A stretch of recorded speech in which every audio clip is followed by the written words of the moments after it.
நவமி திதி. இந்த நவமி திதியை பற்றி நிறைய பேருக்கு ஒரு பயம் உண்டு. பொதுவாகவே ஒரு பிரயாணம் போயாச்சுன்னா 9வது நாள் திரும்பி வரக்கூடாது, கிளம்பி வரக்கூடாதுன்னு சொல்லுவாள்.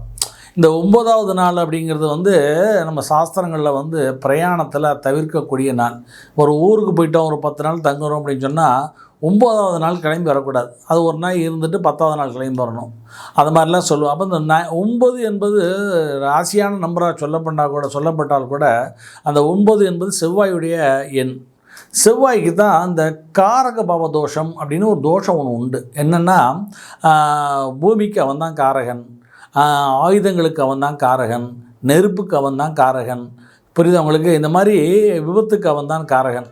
அதனால் அந்த செவ்வாயுடைய காரகத்துவம் பெற்றிருக்கு. அதனால் அந்த 9 நவமி திதி அதேமாதிரி 9வது திதி இல்லையா?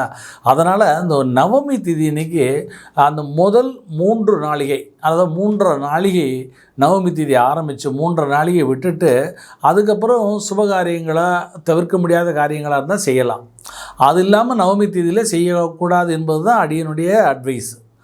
இதில் ரொம்ப ரொம்ப முக்கியம் என்னென்னா, அந்த நவமி திதியில் பிரயாணம் பண்ணக்கூடாது, ஆயுதங்களை கையில் எடுக்கக்கூடாது.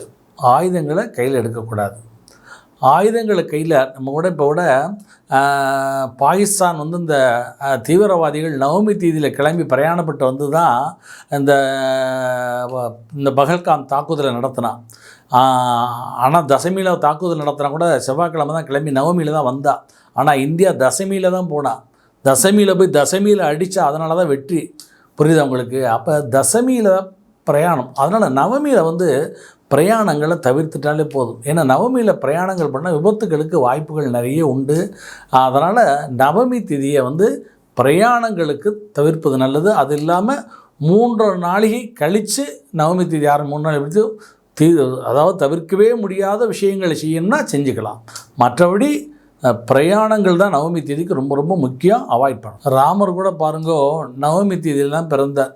நவமி தேதியில் பாருங்கள், பிறந்ததுனால தான் அவர் அந்த காரக தோஷம்னு சொல்லுவோம். அவர் பிரயாணப்பட்டுகிட்டே இருந்தார், ஆயுதங்களை கையில் எடுத்துகிட்டே இருந்தார். போர், வில்லு, ஆயுதம், அரக்கர்களை சமாரம் பண்ணுறது, தாடக வதம், அந்த வதம், இந்த வதம், வாலி வதம், ராவண வதம், நிறைய வதங்கள்லாம் ஆயுதங்களை கையில் எடுத்துகிட்டே இருந்தார். இதெல்லாம் பாருங்கள், அதான் அந்த காரகபாவ தோஷம்னு பேர். அது மாதிரி அந்த நவமி திதி என்பது நம்ம சாஸ்திரங்களில் அஷ்டமி நவமியும் ஒரு ஒதுக்கி வைக்கக்கூடிய திதி என்பதற்கு நிறைய புராணத்தில் காரியங்கள்லாம் நிறைய இருக்குது. அதனால் நவமி திதியை அவாய்ட் பண்ணிட்டா ரொம்ப ரொம்ப நல்லது.